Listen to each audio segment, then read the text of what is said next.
help put your world within reach. Pittsburgh winning just about all of the battles in the first half, certainly on the scoreboard, where they're up 17-7, and they have more rushing yards, more passing yards, and a huge advantage in time of possession.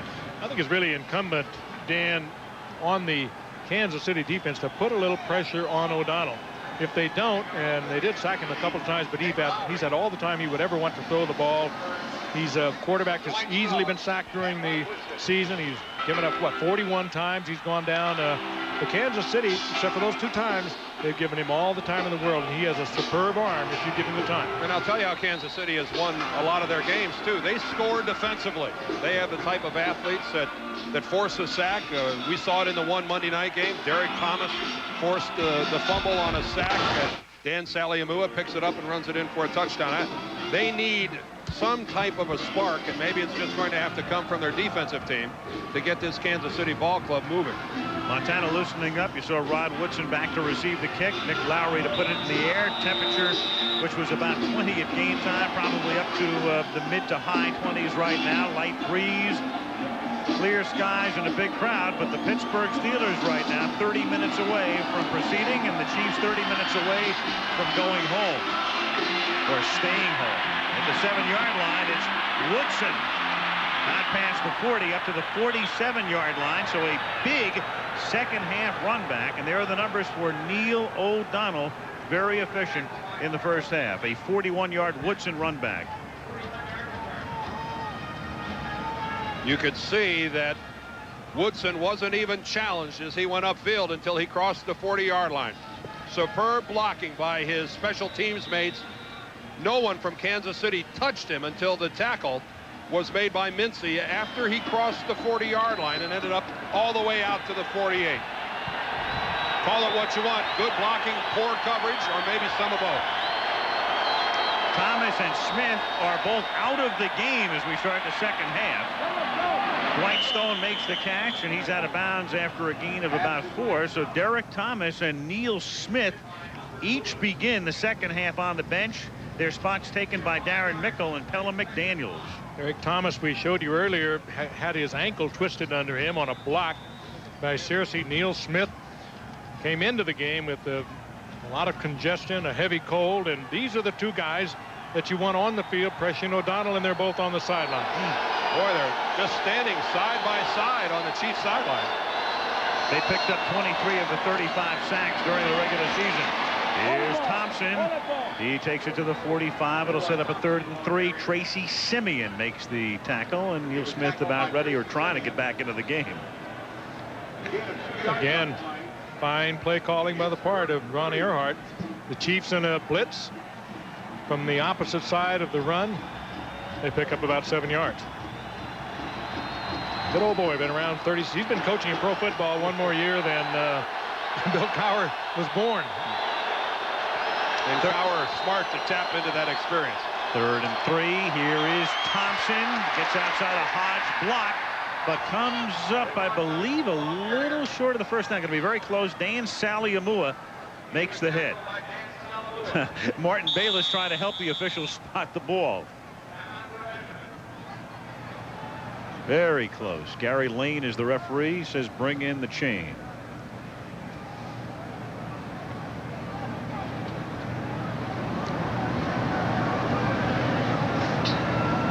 Talking to Bill Cowher yesterday, we asked him some really important penetrating questions like, was his office as nice as Marty Schottenheimer's? Marty Schottenheimer's office here in Arrowhead Stadium is a real beauty, looking out over the stadium, its own luxury box and everything else. And Bill Cowher responded, I don't even have a window in my office.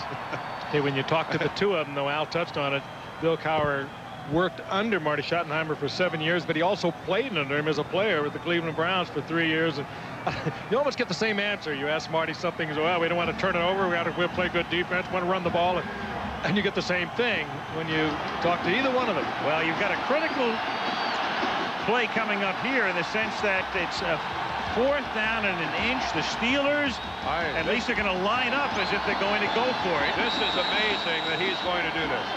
Protecting a 10-point lead This is, if they do indeed run a play, Bill Cowher is feeling really good about the way things are going today. Yep. And they do indeed run a play, and Thompson picks up the first down. And he feels even better about the way things are going today, does Cowher. Dangerous that is to do on that fourth down early here in the fourth quarter, leading only 17-7. But what an impact it has for your offense and your team to be able to do it. If you do it.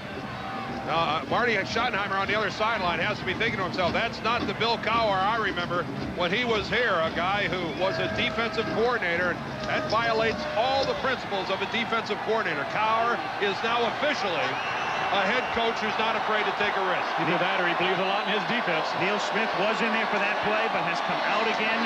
Here is Thompson.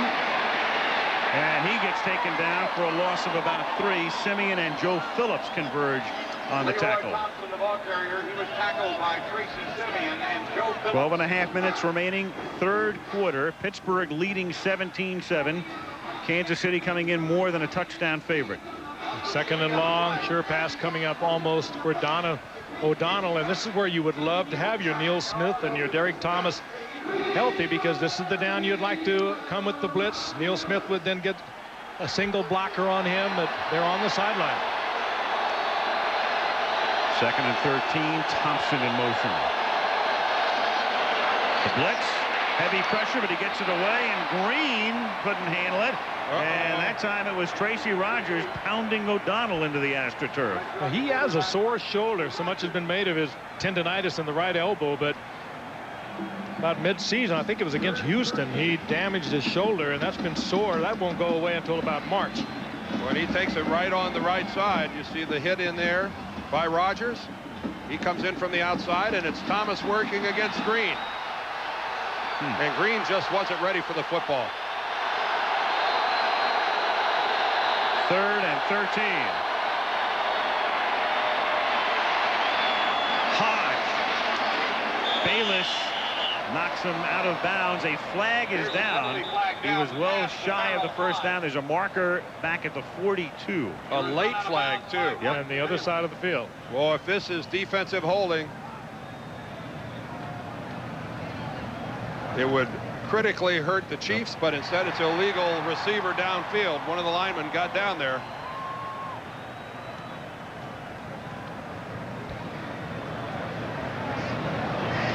I would think the Chiefs would Ineligible decline this downfield. penalty. Number 63 on the offense. 5-yard penalty. Third down. Well, let's see now. Gary Lane said third down, but the Chiefs were checking with Schottenheimer. Well, it would have been fourth. It would have been fourth down and probably a little out of Anderson's range. I think they made a mistake. Yeah, I'm wondering if they even checked with him. Marty is out there yelling at his defense.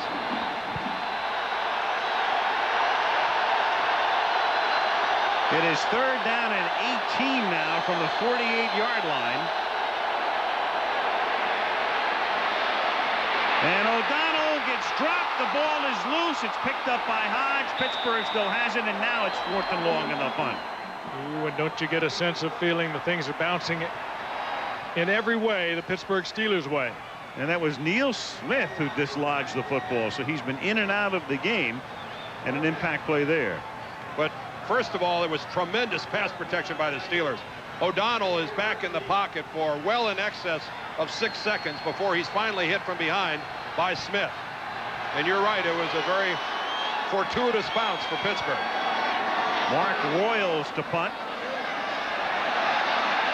And it's taken at the 7-yard line. It's J.J. Birden running back the punt. He brings it back to the 12. For the first time in the second half, Kansas City gets the ball. They trail by 10. Schottenheimer as a head coach in Cleveland, and here with that percentage, the highest in history by any coach with 5 or more seasons who has not been to the Super Bowl, or before the Super Bowl came into existence, the championship game. But in postseason, he has won only 3 of 10. And his team trails by 10. Montana on first down from the 12 checks off to Hayes. And he gets to the 16-yard line. That's a gain of 4. Kevin Green making the stop. Montana wanted to take it up top. Good coverage, and he had to check off to, well, go to the tight end Cash. Joe got very lucky that Greg Lloyd, coming in unblocked, went for the play fake rather than going right at Montana. If he would have gone right at Montana, he would have buried Joe.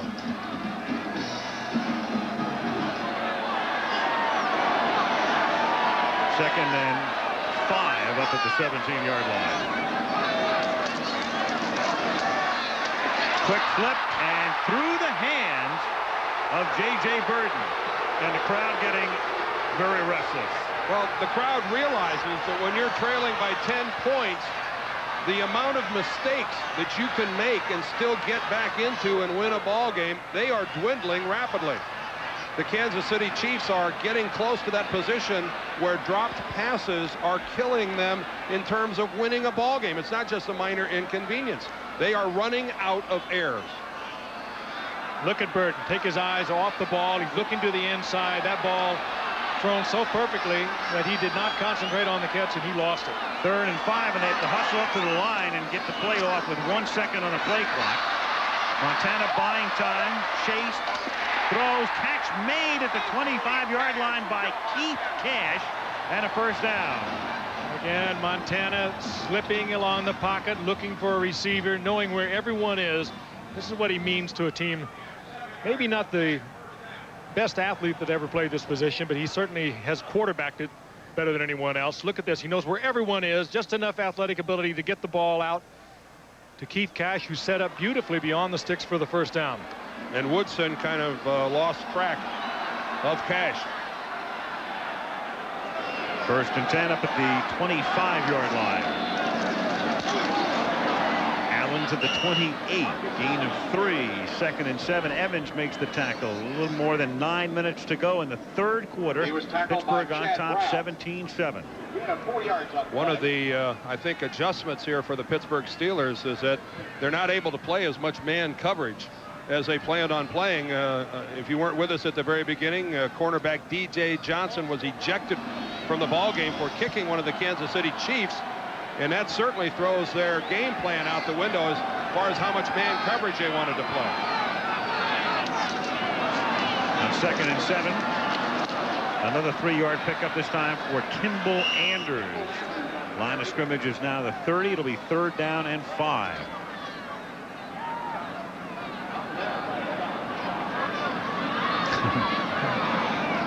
That's easy for Mom as long as she can throw another log on the fire back home.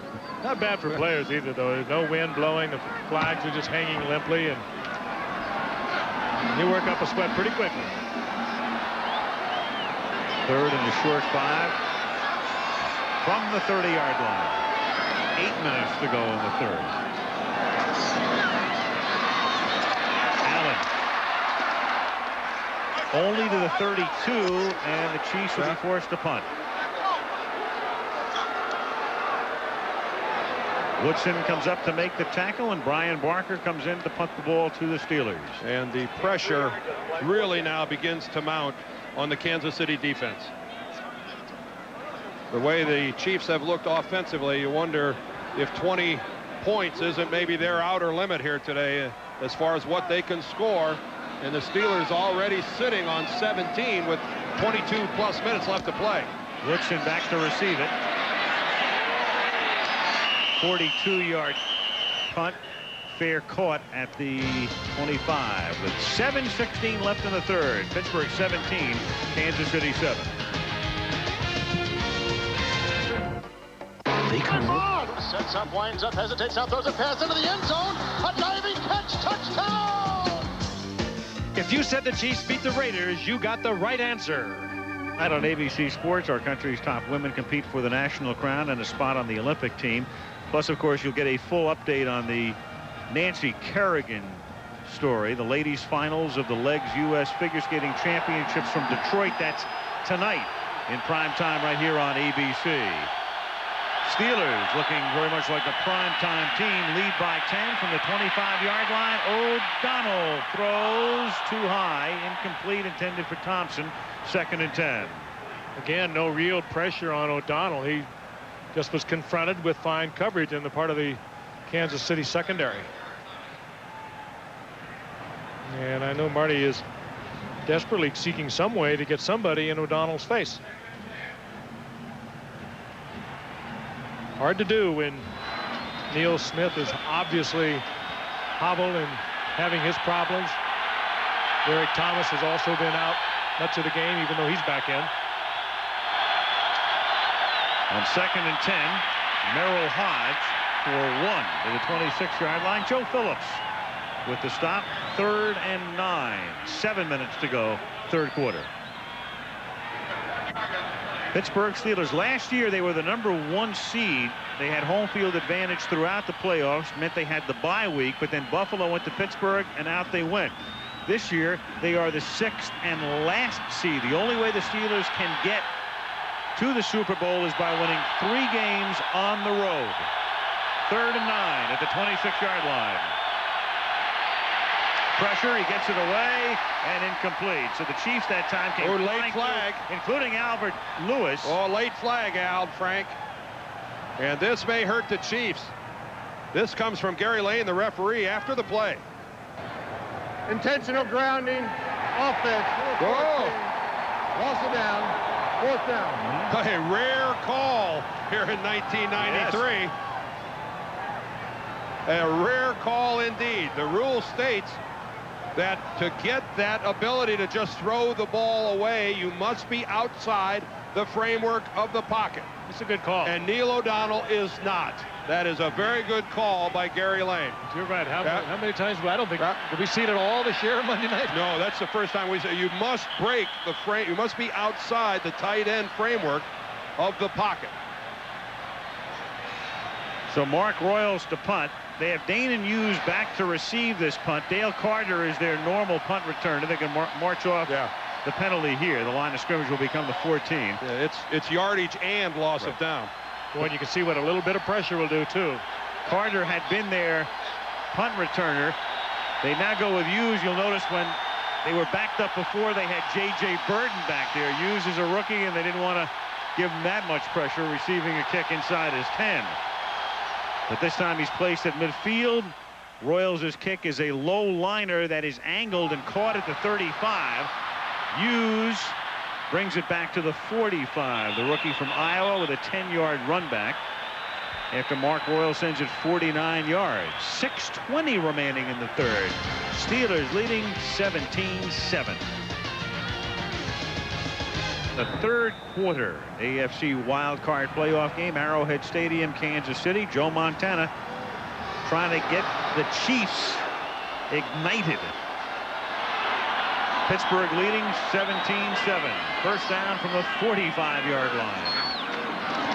And Marcus Allen probes the middle, picks up 2.5. Chad Brown, the rookie linebacker from Colorado, making the stop. That last change of possession was profitable for the Kansas City Chiefs. It cost them some time off the scoreboard, but in terms of field position, a huge advantage as they get to start this drive clear out at their own 45. And at this stage of a playoff ball game where you are trailing, this is a type of field position that you cannot afford to squander, as we saw Marcus Allen come off the field, and that's a blow to the Chiefs, but they do have good field position.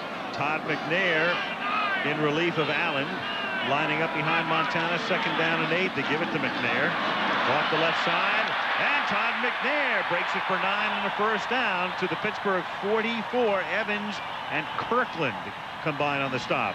For those people not familiar with Todd McNair, he is a fine running back, but an excellent receiver out of the backfield. He came in a week late this year, and never really got his job back. Harvey Williams opened at halfback, and then later Marcus Allen, and Todd McNair comes in very fresh, but he's a good football player. Well, of all the Chief running backs, he has the best per carry average, 5.5 yards per carry over the course of the season. And an excellent receiver, as I said. 5 minutes to go in the third quarter. Montana pressure, steps up. Only the way Joe can do it, and turns nothing into a little something, and the crowd wants a late hit, but no flag, because Levon Kirkland came in a split second and he after the play. And he slid in. That was not an attempt to put a lick on Joe. You just can't stop instantly, and we've got a Steeler down on the field. Somebody's hurt. Chad Brown. I'm sure it wasn't Montana who bowled him over. You know, Joe Montana is a future Hall of Famer, and he should be held in respect. But he's just another scrambling quarterback here, and he's as fair game as any rookie quarterback in this league, and that was not a big shot. Injury timeout. Here's our lineup tomorrow night in prime time on ABC. America's Funniest Home Videos, America's Funniest People, Lois and Clark, and the movie Tango and Cash coming your way in prime time tomorrow right here on ABC. 2nd and 7 after Chad Brown comes off the field for Pittsburgh, and Montana on 2nd and 7 throws. Anders makes the catch. That's a Chief first down to the 31-yard line. And finally, some signs of life from Kansas City's offense. They got the good field position, and thus far, Joe Montana's making it work by calling on people like McNair, people like Anders, and they're coming up big. It's not a deep passing game. It's still predominantly to the backs, but now it's becoming effective. He's getting good protection, and Joe, after that horrible start, has been 10 of his last 13 passes. On first down, he throws. McNair again, escapes one man and takes it to the 19, and the crowd has very much come to life. Kimball Anders making the catch. Well, both Anders and McNair good out of the backfield, and with Marcus Allen hobbled on the sidelines, who better to take advantage of their work out of the backfield than Joe Montana? This is like 49er offense from years ago when Paul Hackett and Joe Montana were together there back in 1983 and 1984. Just a little short, high percentage stuff. It moves the football, and Montana starting to heat up. Gain of 12. 3:25 left in the third. 17-7 Pittsburgh, first down at the 19-yard line. Montana throws. Catch made by Barnett. He takes it to the 11-yard line. That's a gain of 8. Kansas City this season inside the 20, inside what is known as the red zone. 58%. They've gone into the end zone. Third highest rate in the league. The league average 47%. Of course, when you have people like Montana and Marcus Allen, and Pittsburgh, as you see, very, very good in their own right in defending their own goal line, the second best in the NFL. 2nd and 2 from the 11-yard line. Montana flipping it. Birden makes the catch. Figures with the coverage. It'll be first and goal. I'll give it to him. Yep. Figures knocked him out of bounds, but he would have come down inbounds had he not been hit. A pure judgment call by the official. Good one. And one of the most difficult calls, I think, for one of the side judges to make. Had a good look at it. Here comes Figures, the #1 draft pick from this past year. I think you would have got them both down. But when you look at that, that's one of the toughest calls, I think, for one of those guys to make. And that one goes Kansas City's way. Not even argued by the Steelers. Here's Anders on first and goal. He gets a half yard or so. Greg Lloyd makes the tackle. It'll be 2nd and goal just inside the 5 with 2:10 remaining in the third. Well played by Greg Lloyd. You had a good look at it. Outside responsibility. He stayed there, and Anders turned right into him. Little extracurricular activity in up there usually is. Well, that's a good spear by Donald Evans. He comes in there and hits with the bridge of his helmet. And you can see why maybe some of the Kansas City guys got a little upset about that. 2nd and goal. Double tight end set. That was Cash in motion. Montana, and it's knocked away at the last moment. Figures got a hand on it. J.J. Birden, the intended receiver. Well, if he did get a hand, I think he did, Al, but what a great play he made. I think a little luck involved because he's playing the receiver all the way, never turned around and looked back at the ball. You can see into those eyes. If you're a good defensive back, you're reading the eyes. The eyes get big when that ball starts to come in. He goes up, times it. I don't think he got a hand on it. He just didn't handle it. Nope. That's a well-thrown football by Montana. That should have been 6. 3rd down and goal. They're going to respot the ball because it should be inside the 5, and now it is. 1:40 to play, third quarter. Steelers leading 17-7. It's been a scoreless second half. Pump fake. Scrambling. Oh, there's Greg Lloyd, and what a big-time play. At the 6-yard line. Oh, Greg Lloyd, like a halfback, 6'2", 225-pounder. You're not going to juke him, particularly if you're Joe Montana.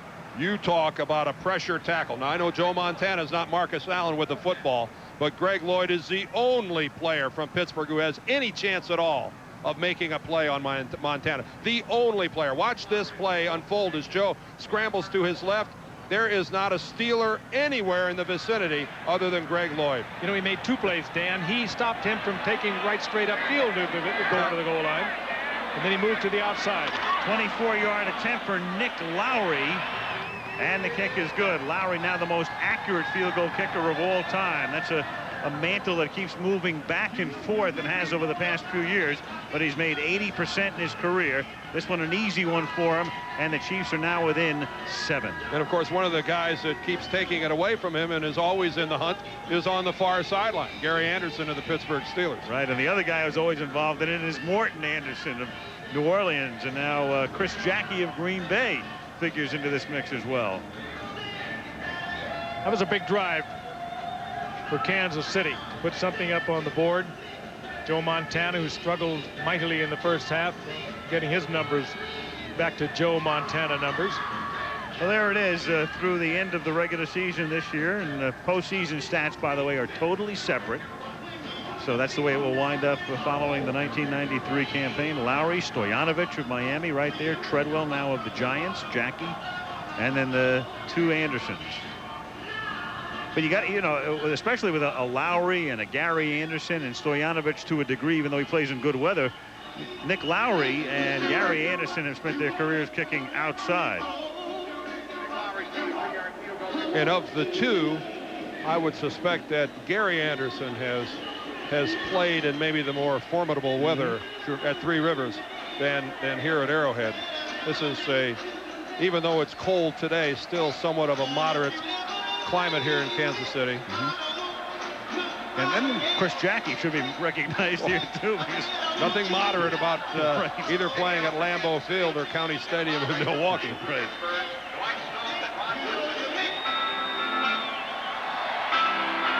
And if you are with the Chamber of Commerce, you can write us at ABC Sports. No, you can write the Dan. Hard to believe how many times Lowery was cut by various teams early on in his career. Half a dozen, 7 or 8 times, before he finally was recognized for the true talent that he is. 109 remaining in the 3rd, and he sends a bouncing ball down to the 20-yard line. Randy Cuthbert, rookie running back from Duke, brings it back to the 32-yard line with 1:02 remaining in the 3rd. Funny the way this one is shaping up. I mean, they brought Montana here to move them along in the playoffs, and you've got a situation where you can see it developing right now. A little bit more than 16 minutes to go in the game, 7-point differential. Plenty of high drama to come. Are you trying to say that no one should leave? Stay tuned. From the 32-yard line, O'Donnell throwing it away. Stone, the nearest intended receiver. And Albert Lewis all over Stone. Albert Lewis, one of the best to ever play at cornerback position. And to play so effectively, Frank, in his 11th year in the league, that's a position where the wear and tear and over the years really takes a toll. And Albert, at this age, to turn in one of his best years ever is remarkable. 2nd and 10 from the 33. Thomas puts the pressure on O'Donnell, but he gets it away, and Eric Green makes the catch up at the 48. And so Eric Green, who had dropped the couple, Boy, did you see him fight it? makes his first catch of the day. Eric Green, I think he was so frustrated. He's dropped a couple. He dropped a couple last week. He really fights this football into his chest now. Look at this. Making sure he's got it. Boy, that ball looks awful small when he's holding it, doesn't it? I think you get psyched out, a receiver does after a while. You drop 2 or 3, and all of a sudden you start to fight it. Catch a couple, you're right back on stride. 1st and 10 at the 48-yard line. Thompson losing 2. Sally Amua will get credit for the tackle, and that will be the final play of the 3rd quarter. End of 3 in KC. It's Pittsburgh 17 and the Chiefs 10. And we'll return with a fourth quarter from Arrowhead Stadium after this from our ABC stations.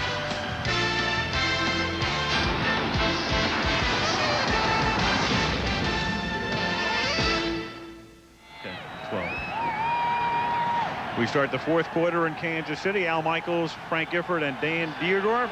Winner advances. Loser is done. If the Chiefs win, they go to Houston. If Pittsburgh wins, they go to Buffalo next weekend. Pittsburgh leading 17-10 as the fourth quarter commences. The Steelers have the ball at their own 46-yard line. It is 2nd down and 12. Dwight Stone is the man in motion. Thompson gives it to Stone on a reverse, escapes from the 35-yard line and turns what would have been a big loss into a pretty nice gain to the Kansas City 44-yard line. Boy, that's a risky call, Frank. Those are drive killers to run that on first or second down and take the big loss. But they got away with it. We saw him blow 3 in the first quarter, but they like to come with the reverse. What it does, particularly against somebody like Derek Thomas, it keeps him from pursuing. Even with that, he almost got into the play. Big day for Dwight Stone. Is that carry number 3 for him? You don't surprise anyone if you're a Steeler with a reverse. They do it so often. 9-yard gain, 3rd and 3 at the Kansas City 45-yard line.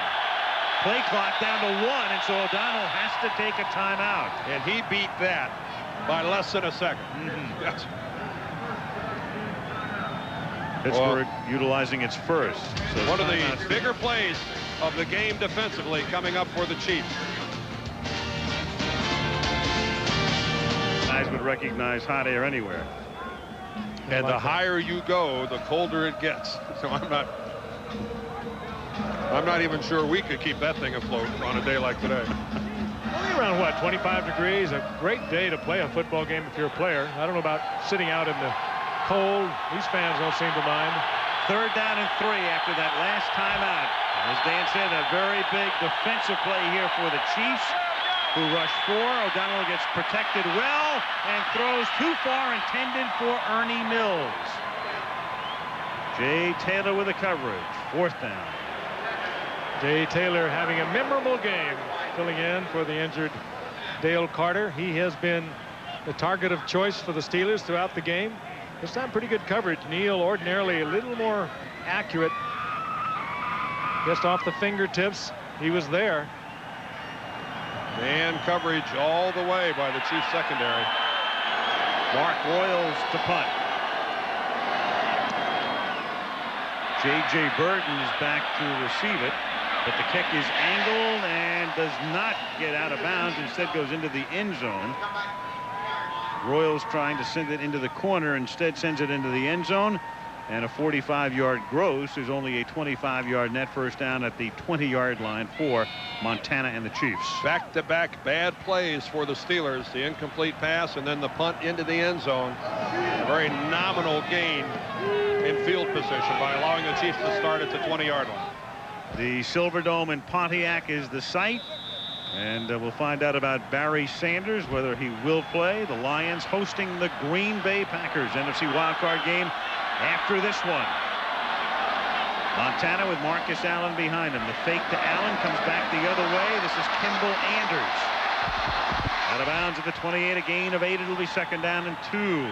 Good block by Will Shields, the rookie. Marty Schottenheimer was telling us yesterday how Will Shields has been on the field for more plays than any other member of the Kansas City offense this year, and he went to him a couple weeks ago worried that he was going to wear out, that he was going to get tired, that he was not going to be able to keep this pace up for the balance of the season. And I think he's showing the energy of youth, and he's also showing right here that he knows how to play. The block right there on the left side of your screen by the rookie from Nebraska. Good play. 22 years old. Yeah. He's too young to get tired. Here's Marcus Allen trying to get to the 30-yard line. If the nose of the ball is on that stripe, it is a first down. Kevin Green makes the tackle. 13:35 remaining, fourth quarter. Steelers on top by 7. And it is a first down. It has not been a magical first 3 quarters for Joe Montana so far. There's something magical about waiting for it to happen, though, isn't there? Yeah. So We've seen it too many times to not believe. Over the years, the 14 years that this man has thrilled us all. And right now, there's probably nobody in this stadium more nervous than Bill Cowher, the head coach of the Steelers. Montana 14-5 in his 19 games, and a flag goes down. I think it's delay. Yep. Play clock ticking all the way down. That's the second time today. Still first down. That's the second time today that Joe's got caught. We've talked before on Monday night about the fact that we've gone from the 45-second play clock down to the 40-second play clock, and sometimes with the plays always coming in from the sidelines, the quarterbacks don't call their own plays anymore. It just takes more time. That's not necessarily the quarterback's fault. On 1st and 15. Comes Woodson. They pick him up. The pass is caught at the 46-yard line by Willie Davis. 22-yard gain and a Chief first down. Good read by Davis and Montana, and you're right, Al, they picked Woodson. He was coming from the corner. They use him a lot in a pass rush situation, but Davis and Montana right in sync. There he is, number 84. He'll break right to you underneath Birden into the hole, and Montana is there. And again, I don't want to belabor the point, but another zone defense by the Steelers, missing their other cover corner, D.J. Johnson, who was ejected. Montana, who started the game 0 for 7, hands the ball off to Freddie Jones on an end around. He gets into Steeler territory and is close to a first down. Rod Woodson knocking him out of bounds at that spot. We might call that a crunching tackle by Rod Woodson, and Freddie Jones, give him credit for the speed to get outside and make something out of a play that looked dead. At about the midpoint right here, this play looks absolutely dead. Davidson looked like he had it cut off, and then Contain was gone, but what a shot by Rod Woodson on Jones. Look at this. Lowers the shoulder, and Jones, a much smaller man at only 180 pounds, stopped immediately. Second and a short one. Marcus Allen takes it to the 33-yard line.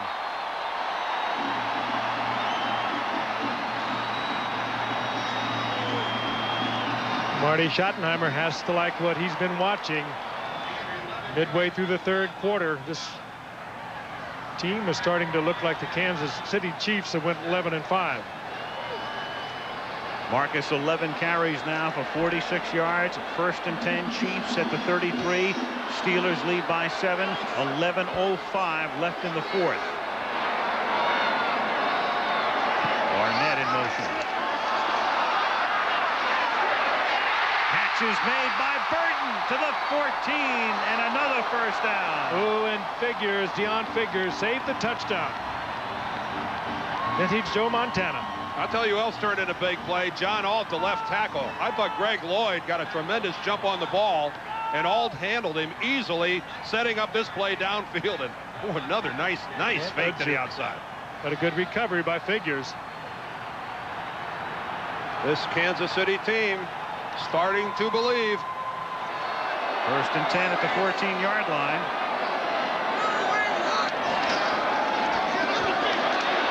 Marcus Allen picks up 3 to the 11.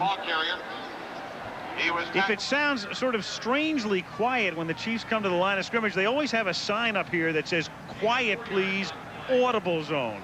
And all 75,000 people respect it. There it is. Only in Middle America. Big Brother running the show. Would you like to explain that? Put that up in New York, they'd eat you alive. 2nd and 6 at the 10-yard line. 9:45 to go. Montana throws. The catch is made by Cash. The tight end takes it inside the 5, and it will be 1st and goal. You know, how many times I've said it over the years we've watched this man. I don't think even the credit and the accolades he's received over the years, I'm talking about Montana, he still makes it look so easy. He always is looking at the right place. He knows wherever receiver is, just a little flick of the wrist. Where does he throw it? Down in the crowd. He puts it at the belt where the receiver is not going to get the ball knocked away from him. It's a pleasure to watch. 1st and goal. At the 2. Allen. In again. Touchdown. His 13th of the year.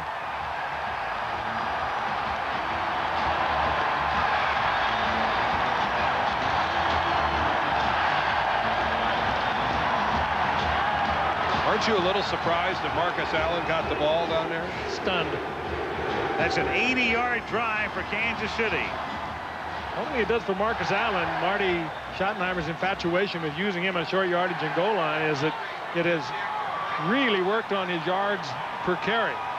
If he gets it at 3rd and 1, 2nd and 1, 1st and goal, anything short, he's got it. That's Marcus's first postseason touchdown since 1985. Of course, for many of those seasons, the Raiders didn't get into the playoffs as Lowery boots it through, so the Chiefs go 80. And with 8:58 to go, the game is tied at 17. Despite not having scored in postseason since 1985, that's 11 touchdowns in 11 postseason games for Marcus Allen. Not much he hasn't done as a Super Bowl MVP, led the league in rushing, Heisman Award winner in college. He is the oldest running back in the National Football League, and he says, I will definitely be back next year and hope to be back in 95 as well. I like your question about the Hall of Fame. Now, if he's not in the Hall of Fame, there shouldn't be one. Amen. Lowry's pick taken by Stone. Dwight Stone brings it back to the 25-yard line. Tackled there by Santos Stevens. Coaches are always talking about turnovers. Announcers are always talking about turnovers. It is incredibly important in postseason games. Only one of 273 postseason games has had no turnovers, and that was the Giants-Bills Super Bowl in Tampa, Super Bowl 25. No turnovers today. And we talked about the significance of it. We can go back and detail it in terms of the team that owns the differential in postseason games wins an inordinate amount of time. Not only in postseason, during the season also. But particularly so after the season. They win most of them, too. From the 25-yard line, this is Merrill Hodge picking up 3. After the 28-yard line, Tracy Simeon makes the tackle. A lot of that is more recently, these teams work on turning the ball over. They tackle and they slice and pull it out. Well, here it is in postseason play. If you have the turnover advantage, the team that has had it has won 21 consecutive games. That pretty much tells the story. And you'd have to think that if there is one here in the last 8 minutes of regulation, that might be 22. Very good chance. Especially if it happens at your end of the field. 2nd and 8 from the 28-yard line. O'Donnell buying time, then finds Stone, who breaks the tackle, picks up the 1st down. And Dwight Stone He never went out of bounds at the 47-yard line of Kansas City. Dwight Stone just kind of hit underneath, broke back across the line of scrimmage, got lost in the shuffle, and I think the Kansas City thought he had stepped out of bounds somewhere early upfield. Look at him hide right behind the linebackers, come across just beyond the line of scrimmage, slips a tackle there, gets away from Albert Lewis. Now watch this, down the sideline. He's still in, and they're pulling up. Gain of 26. Pretty good body control by Dwight Stone, staying in bounds. Under 8 minutes to go. Thompson barrels to the 40-yard line. Picks up 6. It'll be 2nd down and 4. Lonnie Martz with the hit. A Steeler win, they go to Buffalo Saturday. A Chief win, they go to Houston next Sunday. And we just have a phone call from Buffalo that they got a basic whiteout up there, a blizzard going on right now. Probably wouldn't have been able to see the football today. But it'll be beautiful next week. Nah, that can't be happening in Buffalo. 2nd and 4 at the 40-yard line. Here's Thompson. A 1st down to the 32-yard line. He's tackled by Kevin Ross. 1st down, Pittsburgh.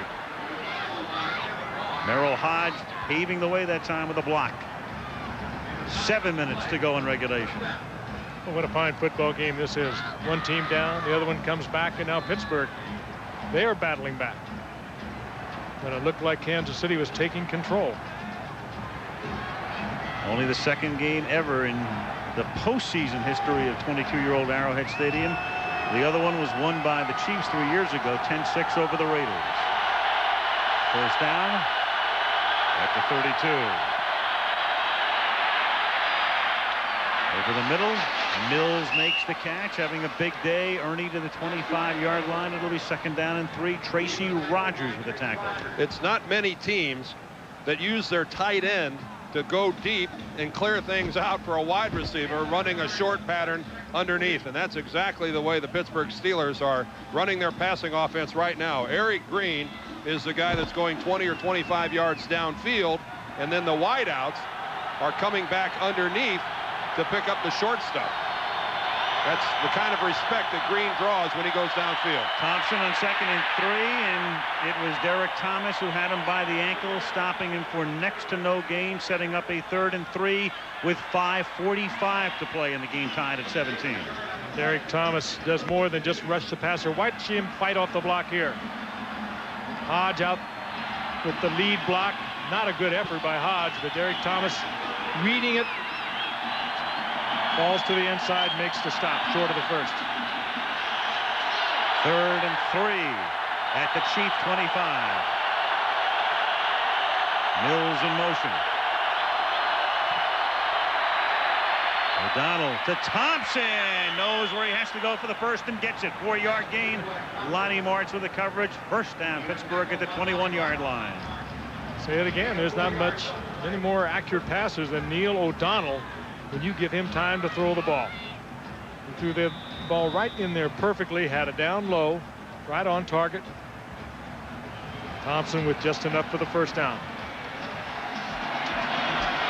Clock running, 5 minutes left. 4th quarter.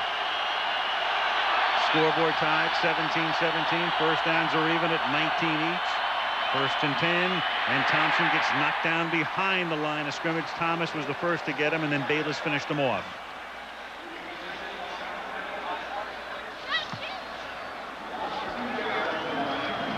Loss of 1, 2nd and 11. You would think that at the point of attack, the advantage with the larger tight end would go to Pittsburgh. He tries to turn Derek Thomas to the inside, loses his footing. Thomas still gets enough penetration that he affects the play by altering Thompson's route.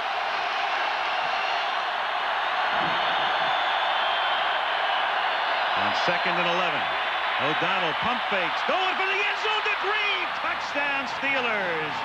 Oh, and there's a mocking the crowd with the tomahawk chop. Boy, what a good read by O'Donnell, and a good look off of the safety, Kevin Ross.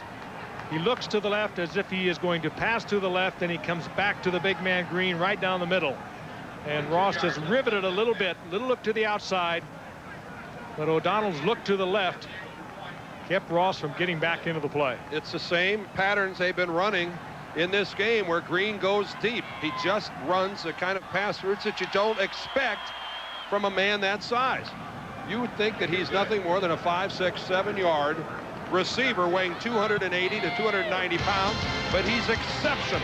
He can cover all parts of the field. That's a big-time drive there. Oh, Anderson with a point after. 24-17 Steelers. For Detroit, there's no place like Dome. Arch rivals collide in Game 2 of our doubleheader next on ABC. And you're looking at Reggie White, Green Bay and Detroit coming up following this one. And this one is a beauty because we've got 4:11 to go. Pittsburgh on top, 24-17. They just drove 74 yards. Now Gary Anderson to kick off. Back to receive Danon Hughes, rookie from Iowa. Hughes waits. Fields at the 1-yard line. And back to the 21-yard line. Here comes Montana. And we'll find out about Montana and his magic with 4:02 remaining in regulation, and KC down by 7. we were talking about this during the commercial break as we see the scoring drive of Pittsburgh. 9 plays, 74 yards. Eric Green, the big play. At a playoff game with almost 80,000 people in attendance, it's hard to get that many people in one place and have them be this quiet. I don't know if the cold has numbed them, but They need to get a little spark going, and maybe this guy will provide it. Here's Marcus Allen, and a big play by Kevin Green. 5-yard loss. The free agent pickup from the Rams when they lost Gerald Williams, the linebacker, going to San Diego, and they lost Hardy Nickerson to free agency. They needed an impact linebacker, and they got one. He got a tough one too. We'll watch him again. He had to leave last week's game with a bad knee. There was little question about whether he'd be able to go full speed here today, and he certainly has. 2nd and 15. Montana throwing too high. Intended for J.J. Birden. Coverage by Willie Williams. It'll be 3rd down and 15. Well, that's one of your few times you're going to see the deep out of sync with Montana. I'd kind of lay it on Birden if I was going to lay it anywhere.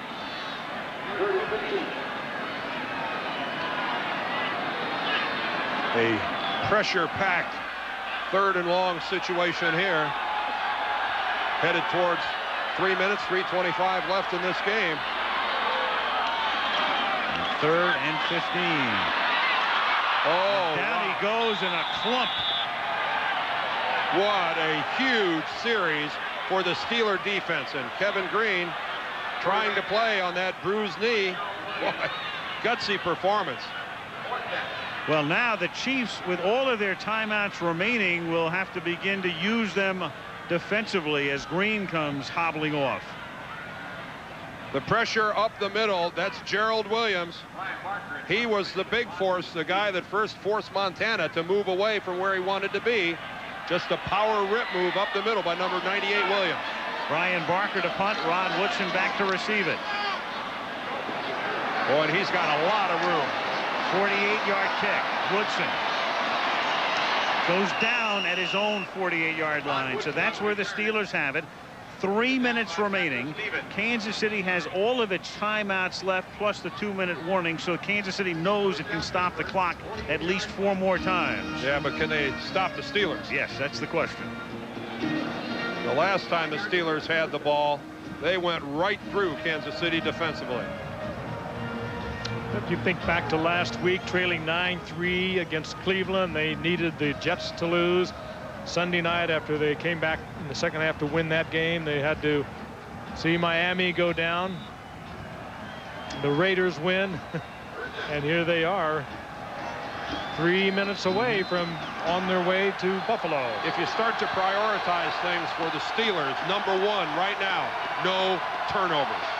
Do not turn over the football. And they haven't turned it over today, and that's a 4-yard loss as Thompson gets knocked down back at the 44-yard line. Darren Mickle with the tackle.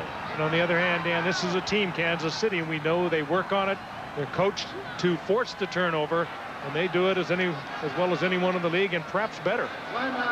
Kansas City takes a timeout, so that's their first, with 2:50 remaining in the 4th. Both of these teams heavy in the giveaway takeaway ratio. The Steelers +10 and Kansas City +11. The topic of conversation right here between Ron Earhart and Neil O'Donnell and Bill Cowher is, do we risk putting the ball in the air? They'd like to get the first down, obviously, but do you risk the incompletion, which stops the clock, which in essence doesn't force Kansas City to use a timeout? Or do you play it ultra conservative, stay on the ground, knowing that you're now facing long yardage for a first down, and how tight do you play it? Well, Neil O'Donnell, as he throws fewer interceptions just about anyone in this game. He gets sacked a lot, and that's one of the reasons. But he does not throw many interceptions. He threw 7 all year long. Sacked 41 times. That's part of the equation with him. If Neil O'Donnell is very careful with that football. If I was the Pittsburgh offensive coordinator and I have made a decision that somewhere in this drive I would throw the ball, I would throw it here. And throw it conservative. Throw underneath. Get half of it. 2nd and 14 from the 44. Thompson. Well, the last thing he wants to do is go out of bounds, but he stayed in according to the official. Taylor with the tackle. He tried to drive him out, and now Kansas City takes another timeout, their second. His knee did go down inbounds, so it was the correct call by the officials, as I think this replay will confirm. Well, he worked to get down also. Yeah, you're right. There's He's the down. Good call. And a big play because it forces Kansas City to take that timeout. So they have 1 left plus the 2-minute warning, 2:43 remaining. Neal's going, let me throw it, let me throw it. Earhart and Cowher saying, do what I say. Bill Cowher's got a lot of input at this point with Ron Earhart, who he trusts explicitly, I know, but this is his job is on the line. This is his football team, and at the critical points, the head coach has a major input. 3rd and 10. I think Bill Cowher is going to be a successful coach in this league for a long time. I think he's a complete package. You know what he does too? He can deal with today's player. He lets them be themselves to a point. He also can be a disciplinarian. 3rd and 10 at the 47-yard line. Play fake. And no, incomplete. Jeff Graham couldn't hold on. Jay Taylor right there with him. 4th down. Well, Jay Taylor, the guy they go to. And the question was it a ball that Graham should have held on to? Well, again, Jay Taylor, they picked on him all day long. Dale Carter out of the lineup. Well, that ball was play. drilled right in there, but you could see the right arm of Taylor came right down and knocked the ball out. That was a good play by Taylor. You really can't fault Graham. Mark Royals to punt, and the kick is blocked. It is blocked, and this is Jones taking off. He's inside the 20, tackled at the 9-yard line. Who got it? Keith Cash. The big tight end. 6'4", Cash makes the key block and the turnover.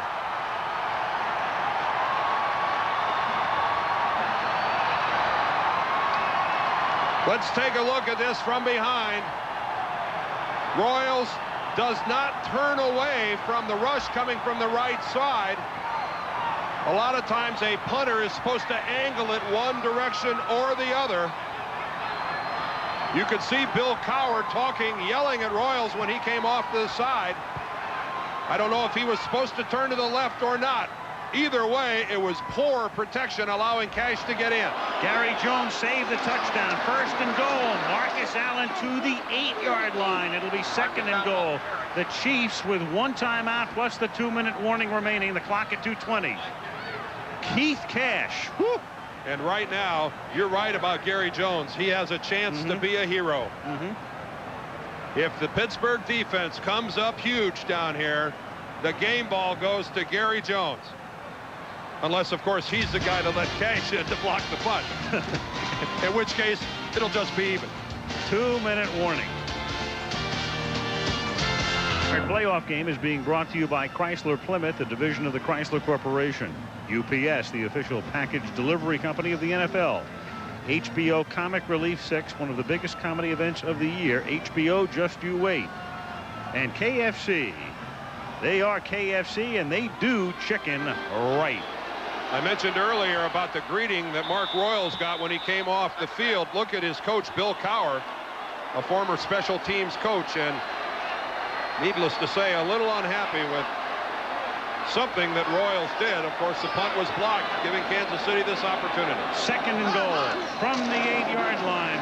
Montana looking, throwing, and incomplete, and Keith Cash wants a penalty and won't get it. Willie Williams was the man who was covering on the play, and Gerald Williams put the pressure on Montana. Montana had it right in there, but again, Williams, did he come over the top? Did he get there before the ball? Got him all the way, locks up with him. He can handle him for 5 yards. He just dropped the ball.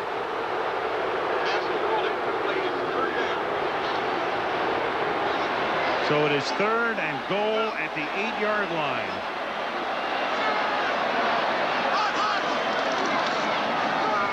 Wrap around to Marcus, and he can take it only to the 7-yard line. Gerald Williams makes the tackle. Schottenheimer says timeout. And here is your season right now. 4th and goal at the 7-yard line. It started back in July, and you're down to this, and I'd have to think twice about that call. Ooh. You got one of the all-time great passers, a guy who won't make the mistake for you down there, won't hurt you. Put it in the end zone. You got 2 times to do it. And it's when the field is compressed, when all your defenders are within a relatively confined area, a slow developing play like a wraparound is not normally the play of choice. Normally something that hits a little quicker, whether it be a pass or a run, is something that operates with a great deal more effectiveness down on the goal line than a slow developing play like a wraparound. And as you can see, this didn't really fool much of anybody. Good play there by Gerald Williams. Montana on the phone with Paul Hackett. So here it is. This is the season. 4th and goal at the 7-yard line. If you think back to the catch, do you let Joe do a little bit of a roll, give him a little field in front of him, give him a chance to look, buy him a little time?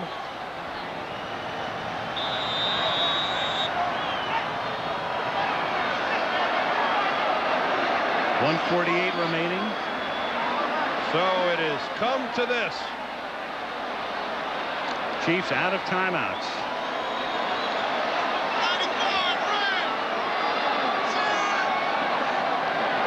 Tim Barnett.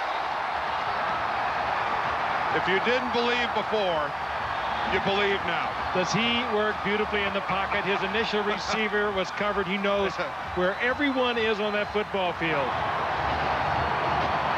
And give that offensive line credit. The Steelers were desperately trying to get into his face. They gave him time. He just bounced a couple of times. Well, we still have a 1-point ball game here. Nick has to do his job. But don't go away. Look at this. Back of the end zone. Good job by Barnett. Well, what were the Steelers doing? They're in that zone that so many teams play down on the goal line. You give the quarterback that much time, somebody will be open to the back of the end zone. Here's Lowery to tie it. And does. They were in that zone coverage where they were covering the 2 outside portions of the field and leaving the middle wide open. So you've got 1:43 remaining. Now Pittsburgh has 2 timeouts remaining as they try to get into Gary Anderson field goal range. Just as a point of information in regard to Barnett, because he has been talked about, and you probably read about him this week. He was arrested a couple of years ago. He violated probation. He was supposedly to serve more time in jail and asked for not an extension, but apparently went back in and they appealed the process. It's a little murky in terms of the information we were able to get. But in any event, it was a story here in Kansas City this week, and here's the guy in the back of the end zone winding up catching the pass from Montana. If it's a jury case, he'll be pardoned. Frank, you just summed it up. He made a great play. Frank, very good. You're right. If it's anywhere here. Might be the death sentence, though, if it's a Pennsylvania jury.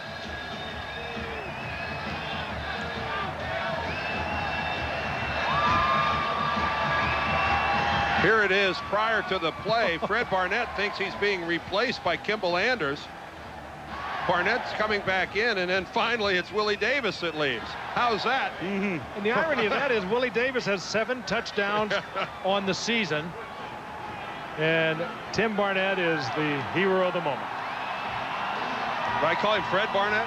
Fred's his cousin. Oh, well. The Eagle wide receiver. Excuse my excitement. I understand it. Tied ball games in playoff football with 1:43 to go. If this doesn't get your heart pumping, nothing does. Lowery's kick, a short kick fielded at the 10-yard line by Rod Woodson. And he can run it back only to the 22-yard line. Freddie Jones is there. And the Steelers now with O'Donnell taking over at the 22 and 2 timeouts remaining. 1:39 on the clock.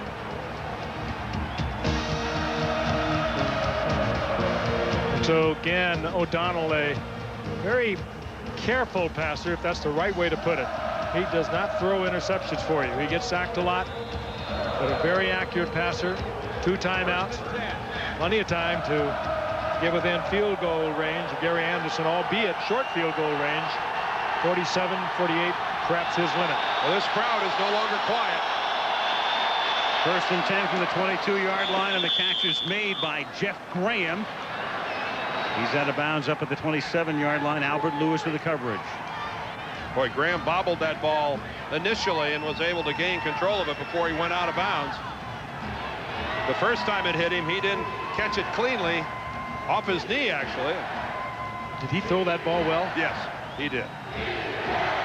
Gain of 5, 2nd and 5, 1:34 left.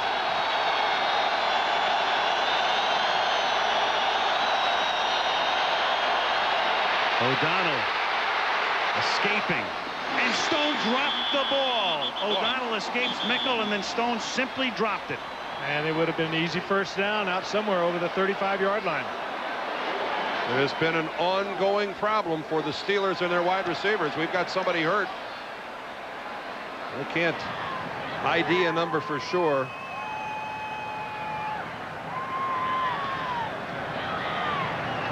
This is Kevin Ross. Kevin Ross. Ross missed last week's game with a bruised hip.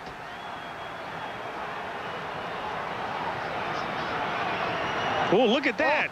Strelzik. That's Justin Strelzik, who's not even in the ball game, gives Kevin Ross a shot as he is running through the Steeler bench. That will be reviewed at 410 Park Avenue. Oh, that's unbelievable. Undetected by the officials. 3rd down and 5 at the 27-yard line.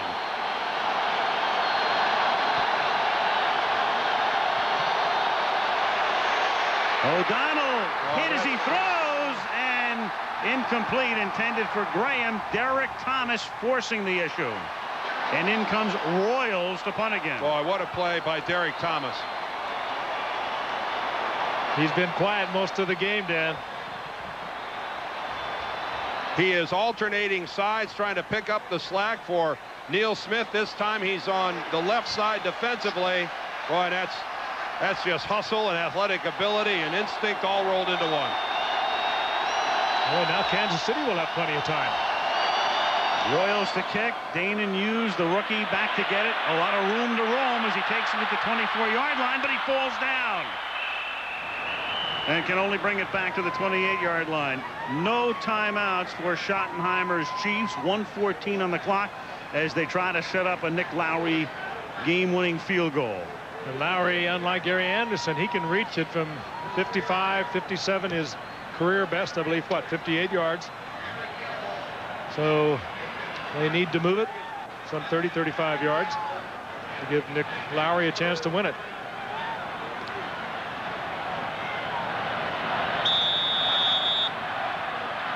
Montana in a situation he has been in so many times. 20th playoff start. At the 28-yard line.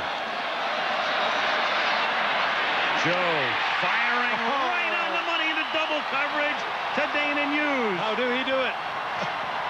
He didn't get out of bounds, and Montana says, let's get up to the line of scrimmage. I'm going to throw it into the ground to stop the clock. And he does. 2nd down with 56 seconds remaining. Danon Hughes making his first catch of the day. You've got no right to complete that pass. You really don't. If I'm Pittsburgh, the next time Montana's in that situation where he's acting like he's going to throw the ball into the ground, I wouldn't necessarily count on it. What a weird game. I would expect the unexpected from Joe Montana. Think about it. Danon Hughes, the rookie, the kid falls down. He could have had a 10, 15, 20-yard return. He had that much room. Falls down on the punt return, and the next play comes back, catches his first pass of the day. Well, couldn't they use that lost yardage on that punt return now? On 2nd and 10, Marcus Allen takes it to the Steeler 46-yard line. That's a first down. Well, what a terrific call. In danger of running out of time, almost within field goal range. Now Montana on first down, throws. He hits Cash, and Cash gets out of bounds at the 42-yard line. So if they don't gain another yard, Lowry's attempt from here would be 59. His career high 58 twice. Dead win. There's nothing. The flag at the end of the end zone. Nothing's happening there. Well, the key here, 36 seconds left, is that the middle of the field is still available to Joe Montana. There is plenty of time to complete a pass across the middle, get up, get your offensive team on the ball, and kill it. So the entire field from sideline to sideline is still available to Joe. 2nd down and 6 at the 42-yard line. He throws. The catch is made again in traffic. And this time it's Birden making the catch at the 33-yard line. So now you're looking at a 50-yard Lowery field goal. Montana says, I'm going to spike it. That stops the clock with 19 seconds. I think you still have one more try up the middle if you want to do it. 19 seconds. Well, if you try it up the middle, then you still have to get up to the line of scrimmage again and spike it. It's going to be close. Oh, boy. That's it. You would think that something short, something in that 5, 6, 7-yard range across the middle might, but boy, that's a heck of a chance you're taking. Even a draw play wouldn't be a bad call. No, I think a running play you could do it. I think you try to throw outside and just hope that the guy can step out of bounds. You might be able to do it, but what if you didn't do it? What if that clock ticked away on you? 2nd and 10. Here's McNair. The catch is made, and he's out of bounds at about the 25-yard line. How did McNair keep that ball off the ground? I thought it one-hopped to it from up here. I did too. Take another look Very here. Close. If that was an optical illusion, if that ball didn't touch the ground. I'm way above the surface of the field up here, but let's look at it from closer to ground level. McNair is 48. The ball coming down. Oh, that's on the ground. Oh, yeah. That ball's on the ground. You know, this is crazy. Well, you finally have a situation here with no replay. Lowery's going to attempt a 43-yarder to win the game. Barker to hold it. Kansas City no good. Does not win the game as Lowery missed it. Perhaps justice, Al. That is justice. They would not have been in field goal range if it weren't for the fact that the officials didn't see the fact that pass to McNair hit the ground. Well, had that gone through, you would have had your first gigantic controversy about the removal of replay. Because under the old rules, that would have been ruled an incomplete pass upon further review. Here's another look at it. We didn't see this angle before. Whoa. The ball is just sitting right on the ground. That was bouncing up off the carpet. Now give McNair a lot of credit. that was a nifty piece of handwork by Todd McNair. And not bad acting afterwards. No, sir. It looked obvious from up here.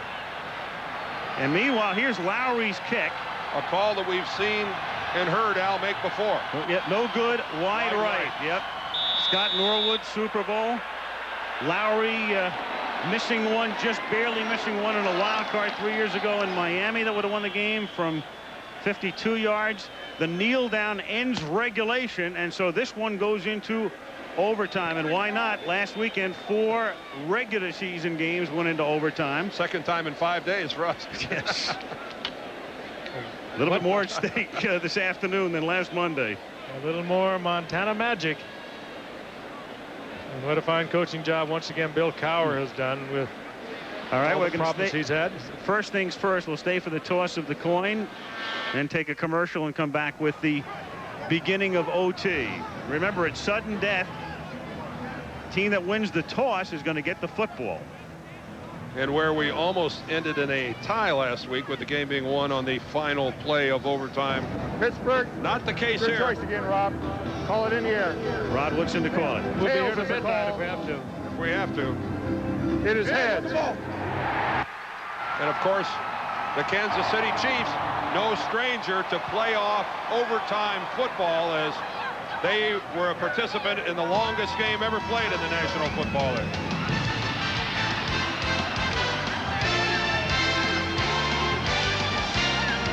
Wavy Lays presents Look Who's Making Waves. Derek Thomas, this big chief is a real NFL bookworm. Check it out. Playing in the National Football League allows me to do what I love to do most. Read on long road trips to Miami or Seattle. I like to dive into a classic like War and Peace or a bestseller like The Firm. Didn't like the movie. And how many times have I curled up with green eggs and ham? Sam I am. But game day is when I love to tackle my favorite titles like Elway, Aikman, Moon. Those are my favorite titles. My dandruff shampoo is good. Better try something else. Mine really works. You'd better try something else, like Selsun Blue. Doctors recommend it more than all leading brands. Selsun Blue. Doctor recommended #1. Okay.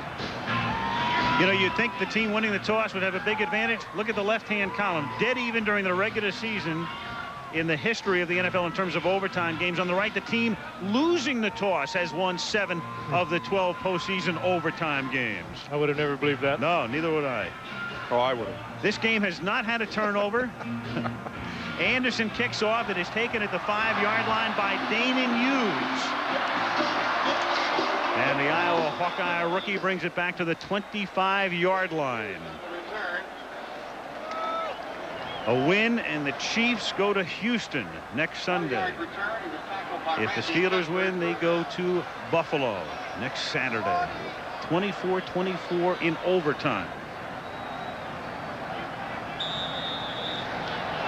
First and 10, Kansas City at the 25-yard line.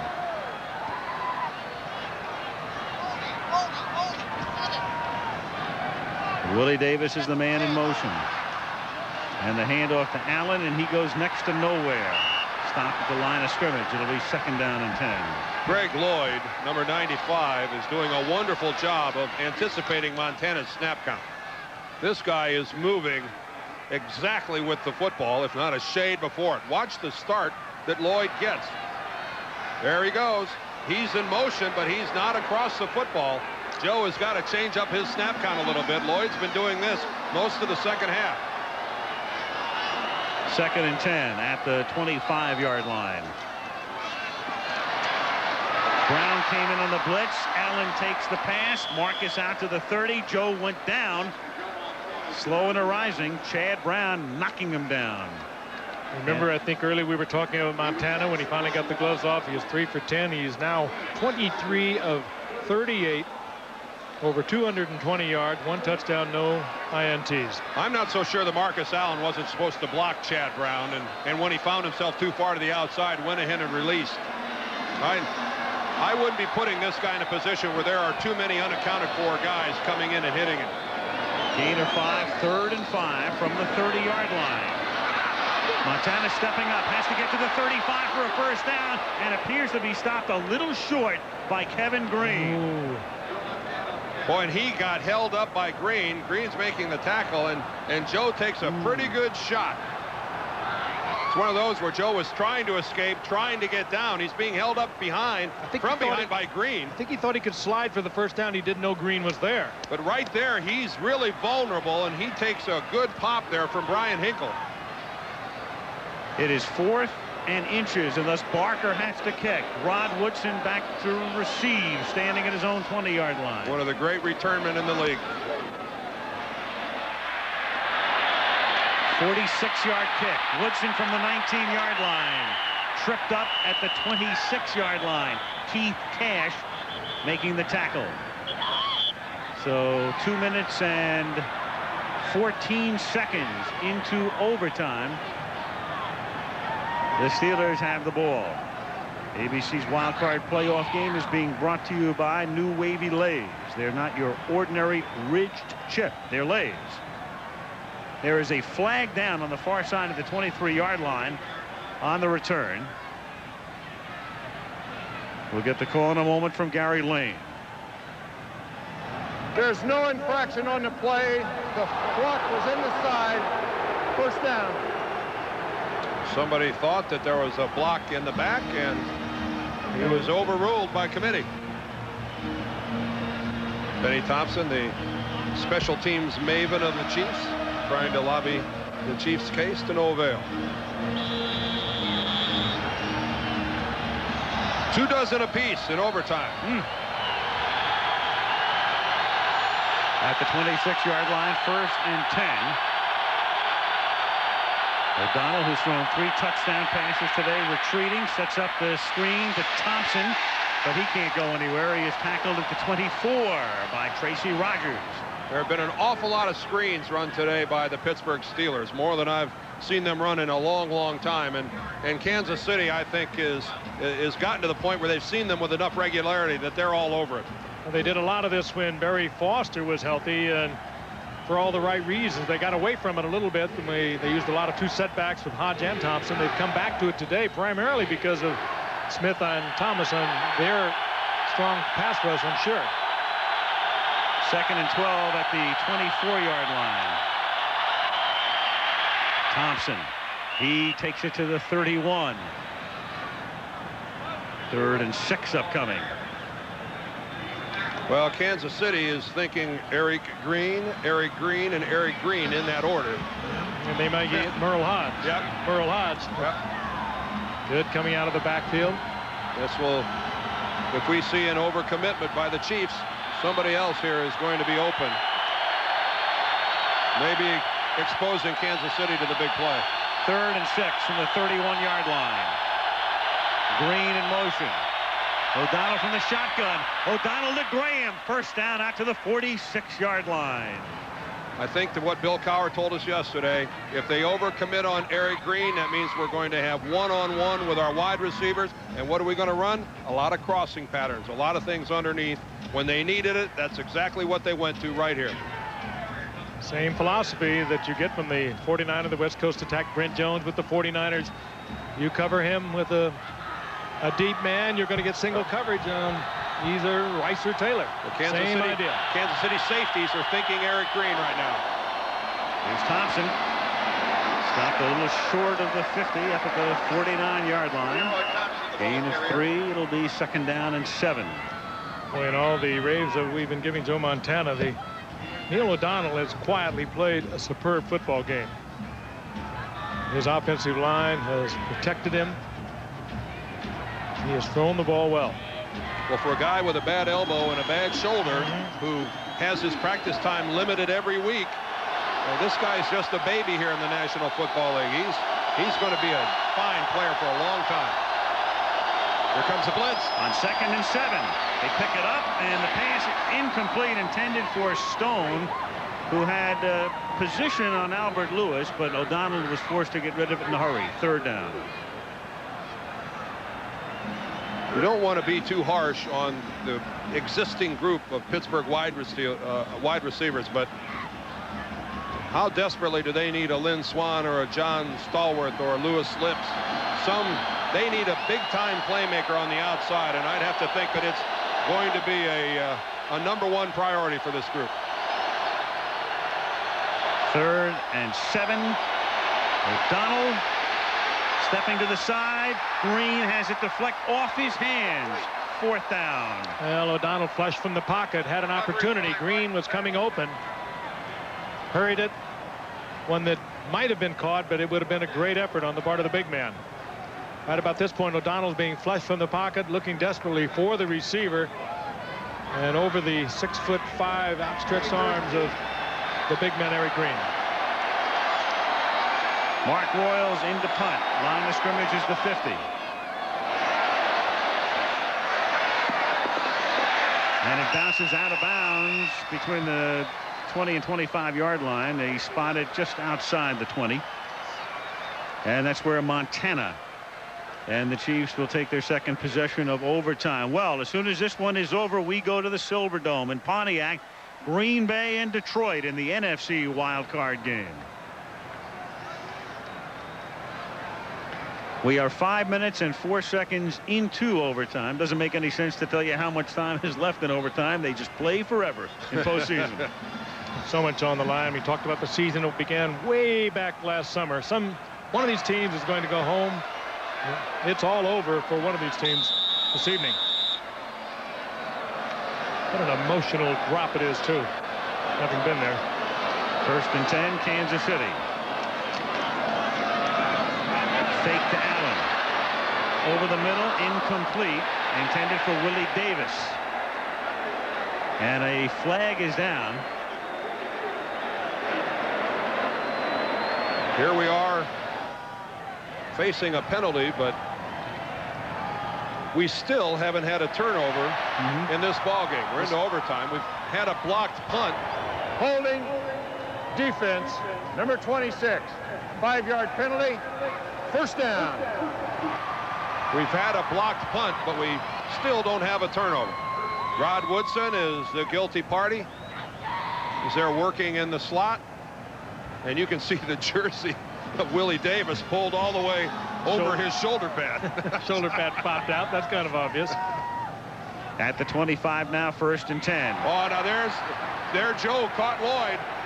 Lloyd coming across the line, and in effect a free play, but they can't cash in as Jonathan Hayes can't make the catch. Yeah, that's smart work by Montana. He changed it up. He went with the longer snap count, and he caught Greg Lloyd guessing. I think he might have had a little conversation with Paul Hackett, the offensive coordinator, when he came out in the last series. Defense. Number 95. There it is. 5-yard penalty. Still That's the first snap down. count Montana's been going on with some regularity. You're right. He probably got it from Paul Hackett upstairs or one of the other Kansas City coaches. And that will delay Lloyd's pass rush by half a step.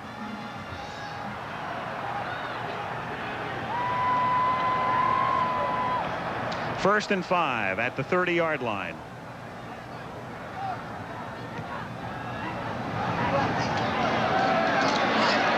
Montana drops it off underneath. This is Marcus Allen, and he picks up 6.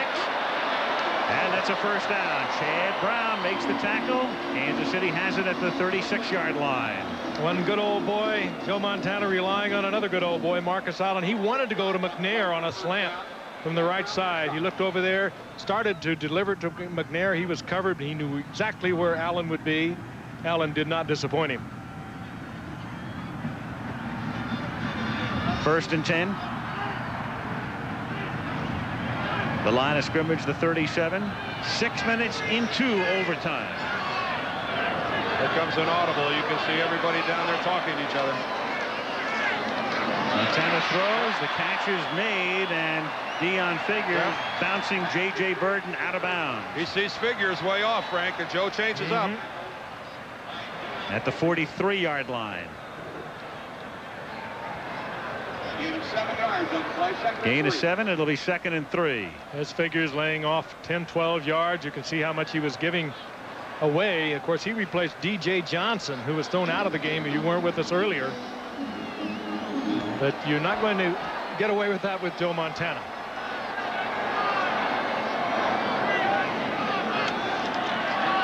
Montana on 2nd and 3. Throwing. That's enough for a first. Jonathan Hayes makes the catch up at the 49-yard line. Surgery. Dink here and a little short one there, a little out. No jeopardy. High percentage stuff. We've watched it for 15 years. Jonathan Hayes, whose numbers improved remarkably with Joe Montana and offensive coordinator Paul Hackett coming here. His big year with 9 receptions. He had 24 this past season. The other tight end, Keith Cash, had also 24. First and 10 at the 49-yard line. Davis in motion. McNair just barely across the 50-yard line. Minimal gain. 2nd and 8 upcoming. Chiefs trying to get into Nick Lowery field goal range, something they thought they had done as regulation ended, but Lowery missing a 43-yarder that would have won it. Will he get another chance? But justice was served. Mind you, again, his range, his best 58 yards, and he probably can still reach that. And 2nd and 8. Pass.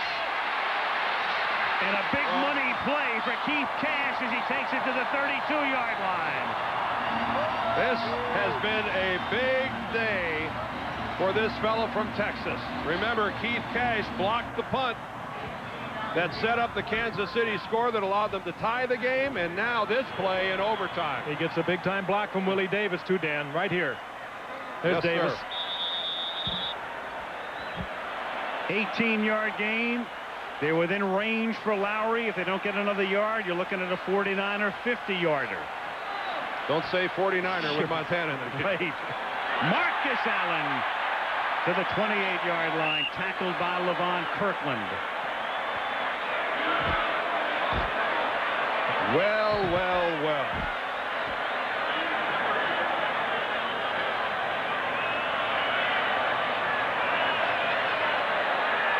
Dan mentioned it, the longest game in the history of the NFL, Christmas Day 71, Municipal Stadium. Garo Yepremian won it for Miami, 27-24. Ed Podolak was the hero of the day that day for Kansas City. Hank Stram walking the sideline. Second and 6. Allen nowhere. 28-yard line, 3rd and 6. Now, this is where the offensive linemen keep their hands to themselves. A holding call here, any sort of an infraction is critical. And Al, I'm setting you up. Well, you remember it. We all remember it. The game in Miami when the Chiefs were within field goal range, and the holding call on Dave Zott pushed them just out. Oh, on top of every play. 3rd and 6 at the 28-yard line. There's a flag, and the catch at the 19-yard line. One official looks at the other, and he says yes. J.J. Birden. Lloyd was offsides again, so that's where we start. And then the completion. Birden with a terrific effort. We saw him earlier. They gave him a play against Deion Figures, but he made this on his own. Defense, number 95. Penalties decline. First down. Well, Lloyd again trying to read Montana. Montana's crawled inside Greg Lloyd's head, but then he makes this throw. Left. Oh, and he gets it in. That's pretty. Boy, what a good call by the official right there. What a good call of seeing that the feet were down. And not a bad throw. So first down at the 18. You're looking at a 35-yard Lowery field goal from this spot if they don't get another yard. 1st and 10. Anders, a yard or so to the 17-yard line, and Marcus Allen about ready to come back into the game. Lowery apparently will get another chance, and very soon. And at this point, in the huddle, they don't even bother to say you got to hold on to it. I wouldn't be afraid to let Montana try one into the end zone. Touchdown's a sure thing. 2nd and 9 from the 17-yard line. Allen to the 14-yard line. Now you're looking at a 31 or 32-yard field goal. And here he comes. They're going to kick it. On 3rd down, here comes Lowery again. Well, it's smart to kick it on 3rd down in case you have a bad snap, you have any sort of a bad hold. You don't get the kick away, but as long as you cover up the ball and retain possession, you get another shot at it on 4th down. And you'd still be within range. Yes. A 32-yard attempt. He's made one from 23, missed one from 43. Danny Villa to snap it, Brian Barker to hold it.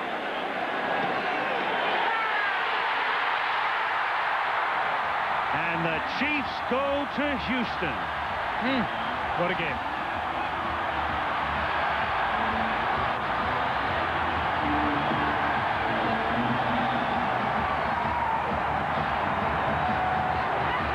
And the teacher beats the student. What a way to kick off the playoffs. Bill Cowher will be back. Well, this one ran the emotional gamut on both sides. A dominating first half by Pittsburgh.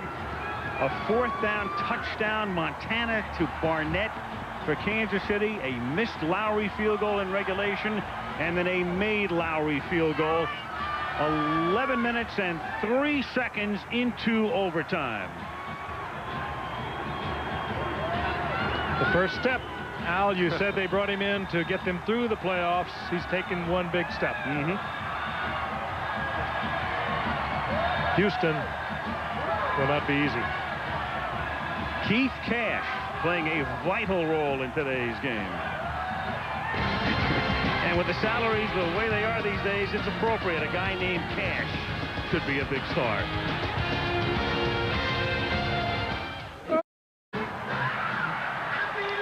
ABC's Wild Card Playoff game has been brought to you by New Wavy Lays. They're not your ordinary rich chip, they're Lays.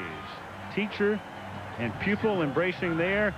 Lowery wins it in overtime for Kansas City. Chiefs go to Houston next week as Casey wins it in overtime. Al Michaels, Frank Gifford, Dan Deirdre, so long from Kansas City. Stay tuned. Coming up next, Green Bay at Detroit.